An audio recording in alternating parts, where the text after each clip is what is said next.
Hey folks, Nathan here. Again, we're continuing with this series on my favorite deck building games, and we have finally reached what is close to the last episode on Ascension for now. This is the one where we're going to cover the last two of the large sets that have been released so far. There have been 10. These are 9 and 10. Dreamscape and War of Shadows. Then we'll tack on one last episode here, at least for now, to take a look at some of the promo cards and the unique little add-on packs that they did release, but we'll lump those all together into one episode. So, set number 9 is Dreamscape. It's a longtime favorite for me. It's ever since it came out, and I will say that this also has made an interesting addition into the digital game. War of Shadows, the last set, isn't in the digital game for iOS or Android or PC yet, but Dreamscape has been added. Stoneblade Entertainment is who actually makes the games, but Playdeck does the digital version of it in terms of transferring material from the physical game into the digital game, and they just haven't reached War of Shadows yet. So let's take a look here at Dreamscape. First off, of course, we have our game board. Really nicely done, full color this time, as opposed to it being sort of one color with washed out images on it. I love the look of this particular game board. We have our center/portal deck placed over here, the void to send banished cards over here, our space for our 6 center row cards running there down the middle over the logo, a space for our honor pool, those honor tokens that we'll use to determine the winner, our always available cards up top, cultist, mystic, and heavy infantry, and a new type of card given a space known as the Dream Deck. So, that said, let's load it up. Now, Dreamscape is going to introduce to us several new aspects into the game that are unique to this set. Unlike previously, where they talked about how, well, we're going to carry over some of the new mechanics in one big set into the next one, but we're not going to call it a block, because it's not like there's a big one and a little one together with a similar theme like we did in those first 3 years or so. This one doesn't really carry over much, if anything, from back in the previous set that we just looked at. All the champions and the mechanics relating to them, they're not in this game. Instead, we have a thing called the Dreamscape, hence the name of the set, and the Dream Deck with various Dream cards. So let's start out kind of with the basics here. We have the same cultist, mystic, and heavy infantry that we saw back starting with Realms Unraveled as far as the design. All the cards are using that new card frame type, also introduced back with Realms Unraveled. We have our Apprentice and Militia to build our starting decks, enough for 4 players. Again, same design as what we've seen before. And our layout is pretty much the same as far as 6 center row cards and our deck over here. The real big difference is that Dream Deck. We also have a new type of counter we'll be using, very much like we had those reputation counters added back in Dawn of Champions. Now we have counters, both big and small, for what we refer to as Insight, along with our regular honor tokens to track. Again, I'm keeping them inside the bags to make it a little easier to manage here. So basically what's going to happen as you're playing this game is when you first start out, everybody's going to be dealt 5 cards from what's referred to as the Dream Deck. And they'll get to look through those 5 cards and pick 3. Once they've chosen 3, they will keep those as what's referred to as their Dreamscape.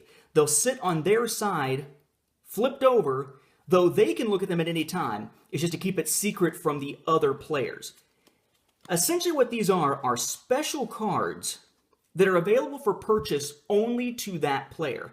Generally, when you're playing the game, if you've got enough power, anybody can defeat a monster in the center row. If you've got enough runes, anybody can acquire an ally, a hero or a construct there from the center row. But these cards only wind up in your Dreamscape. Nobody else can touch them unless a card allows them to do it. So they're special cards that are essentially things you can whip out and blast away with in the midst of the game that only you have access to. It's like some of the different things we saw with those expansions that were added in for Star Realms a while back. These can be constructs, or heroes, or visions. Let's find a hero.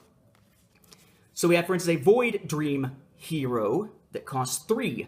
That new symbol there, that orange symbol, is Insight, is what it's called. That's what you're going to spend here, and it is going to be a currency that is spent as you go along. The difference being that you're not playing cards to gain them each turn necessarily. It's more that you're building throughout the game and you constantly have an ebb and flow that you hang on to.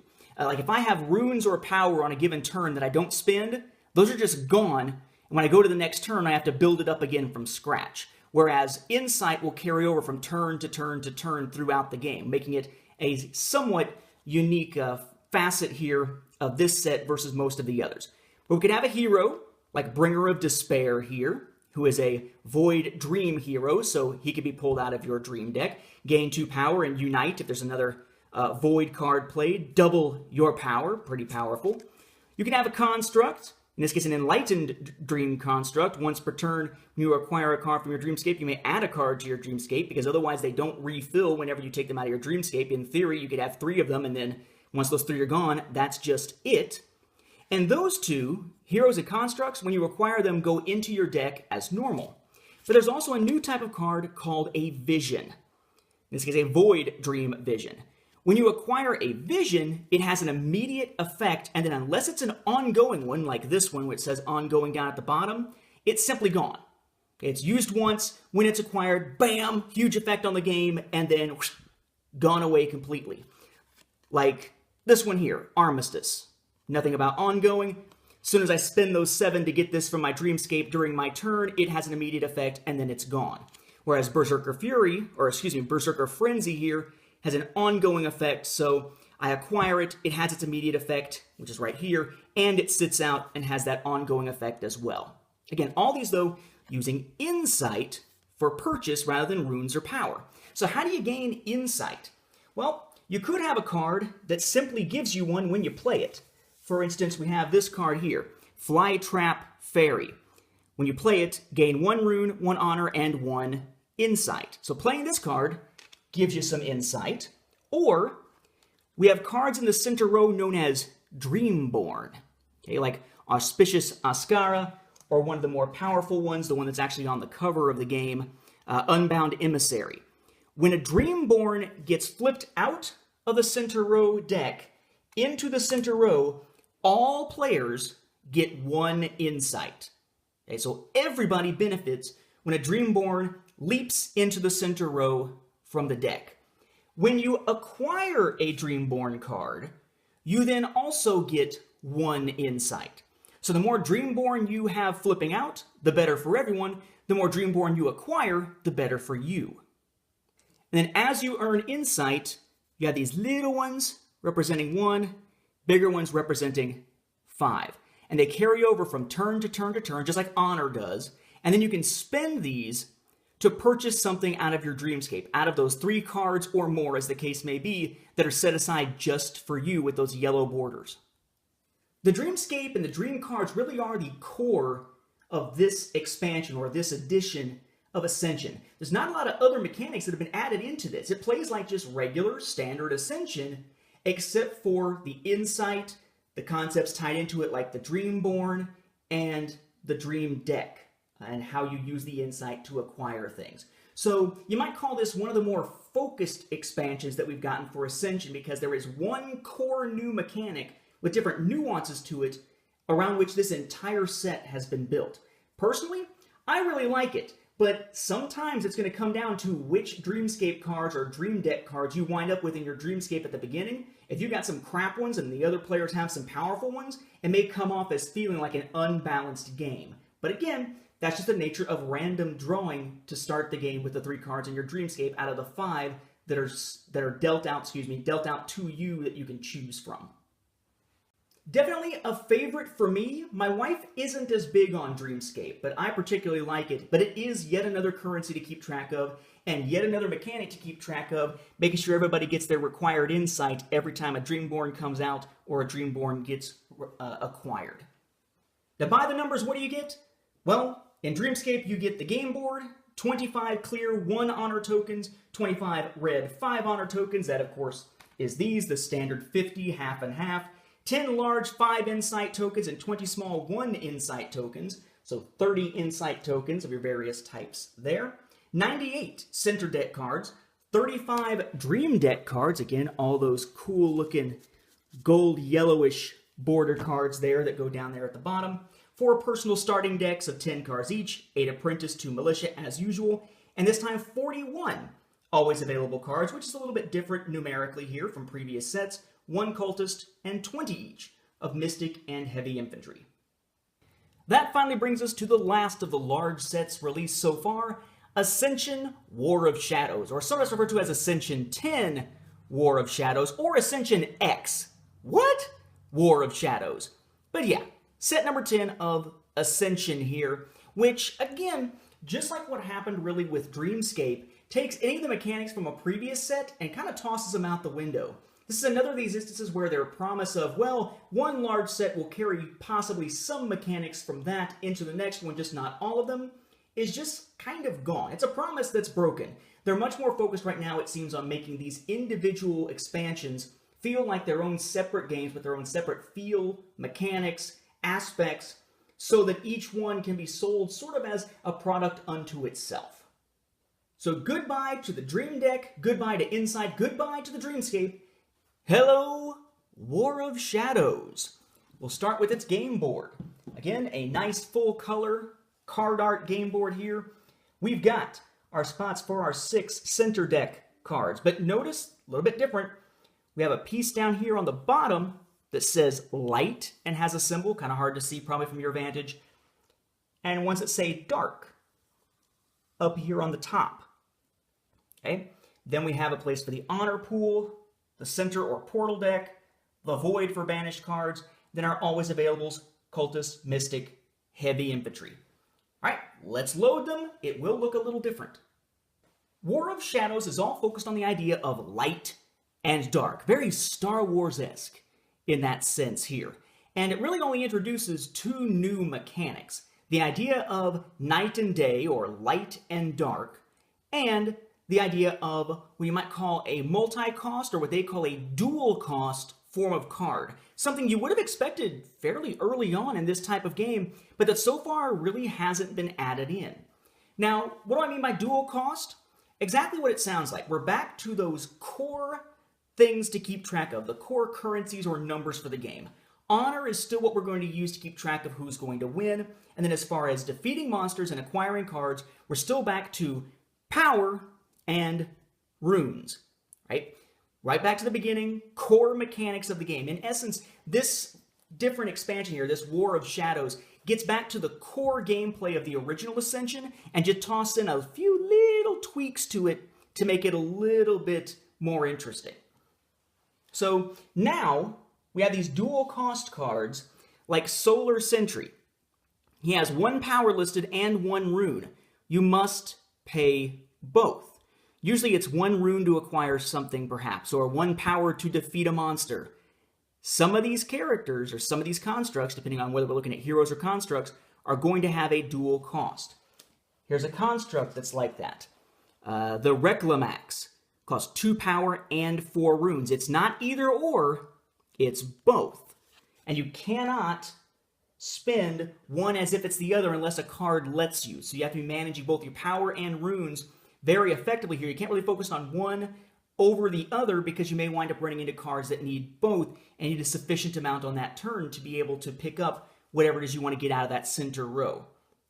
The most important aspect, though, of this is the light and dark. You notice again, each of these slots has light and dark spots. Personally, I put the light cards up at the top, so they're kind of in the light part of the board, and it shows a little symbol underneath that says light. Then dark, stick them on the darker half of the board so that the part that says dark is what's showing. I believe that's how you're supposed to lay them out. I've seen people do it the opposite way, but that just seems a little odd to me personally. The idea here is that every single card that comes out of that center deck, all of them, monsters, heroes, constructs, doesn't matter, long as it's from the center deck or portal deck, not an always available card or a starting deck card, is going to have either a symbol indicating that it is a light card or a symbol indicating that it's a dark card. And when they're out in the center row, the number of light versus dark determines whether it is night or day. In this case, since we have our 6 out here, we have 3 dark, 3 light. Based on this configuration, it is neither night nor day. Okay? Well, let's flip that around. Let's say, okay, maybe it looks like this. Now what we have is 1, 2, 3, 4 dark, 2 light. Dark has more than light. It is now night. And then if something were to change again, let's say we all of a sudden have this configuration. Now it's 4 light versus 2 dark. Now it's day. So more light than dark, day. More dark than light, night. Pretty obvious, right? And it changes every time the center row changes. You have to make sure you're double checking and keeping track of what the situation is at any given time. It's not just whatever it is at the beginning of a turn, it stays. It is constantly shifting as the center row configuration changes. Now, what matters here with this is that light and dark, night and day, trigger different abilities in your characters or in your cards. So for instance, Solar Sentry here. Normally, you gain 2 runes. If it's day when you play him, you gain an additional 2 runes. Okay? Or Light of False Hope. When you defeat this monster normally, you gain 4 honor. But if it's night, you also draw 2 cards. And some cards are powerful regardless, like Lieutenant Duros, right, monster. Defeat him for 6 power, normally gain 4 honor. If it's day, take a card at random from each opponent's hand and add them to your hand. If it's night, take 5 honor from an opponent of your choice, right? So, just like all the other sets have certain cards that have situational things that can trigger a new ability, this game is all about triggering those new abilities, with the vast majority of them being triggered either by it being day or it being night. Now, if it's neither, because there's 3 and 3, none of those abilities will trigger. But as long as there's more light than dark, all day abilities trigger. As long as it's more dark than light, all night abilities trigger. It takes that simple, straightforward mechanic and makes it a constant jockeying of, well, am I in a better position or a weaker position? Is it day or is it night? The position of the sun, so to speak, if you want to call it that. Move that guy back down. The situation in terms of light or dark, night or day, can make all the difference in how you're playing the game. You may be setting yourself up with some very strong night cards, but if by chance it turns out that there's more light constantly in the center row just because of what cards are being dealt out of that deck into the row each time a card is gone from the row, you may be completely screwed. It all depends on the fluctuations and the timing of what you've got and when you play it. I really, really like this one. This is another one that, because you have to constantly be keeping track of light, dark, night, day, and whatnot, and triggering the different abilities, my wife finds this a little too complicated. She likes the more straightforward gameplay of something like the original Ascension set, or Return of the Fallen, or excuse me, it's Return of the Fallen. I almost said Revenge of the Fallen, the Transformers thing. She's not as fond of this, or Dreamscape actually, than some of the other sets.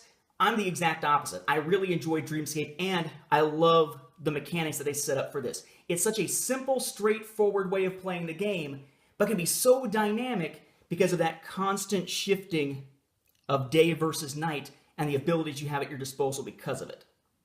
Finally, as for what's included, we have 1 game board. We have 50 honor tokens, 25 clear 1 honor tokens, 25 red 5 honor tokens, as usual, 96 center deck cards, again, all of which are marked as either light or dark. 4 starting decks worth of cards, right? 10 cards each, 8 apprentices, 2 militia, and 41 always available cards, just like back in Dreamscape, 1 cultist, and 20 each of mystic and heavy infantry. So as you've seen over these episodes, Ascension's face, how it feels, how it plays, what it looks like, changes dramatically in some cases depending on which set you're playing with, especially which large set you're playing with, whereas the smaller sets tend to add little nuances here and there. Any set can be combined with any other sets, but again, you got to be careful because it can dilute the effectiveness of certain card types. For instance, if you're trying to play Dreamscape and mix it in with a bunch of other cards, just know that because you're playing with other sets, you're less and less likely to put Dreamborn cards out, so you're going to be gaining insight and being able to pull things out of your Dreamscape at a much slower rate. This one, not as much of an issue. You're less likely to be getting cards out that have a day or night ability, but nothing says that all 6 have to say day or night. You can have 5 cards from other sets and just 1 that says dark, and it's night. Because it's not about how many out of 6, it's about which one is greater than the other between light and dark to determine whether we're looking at day or night. So this one doesn't get diluted quite as much as something like Dreamscape and so on. But again, I would suggest when you're playing these, try to play the large sets by themselves and try to play the small sets with whichever large one was in that same block with them. You'll get a better feel for the mechanics that way, and the cool mechanics won't get lost in the shuffle. Next episode, we'll take another look at Ascension to round things out, looking at some of the special oddball packs and promo cards that they've made available either through conventions or through the website, ascensiongame.com.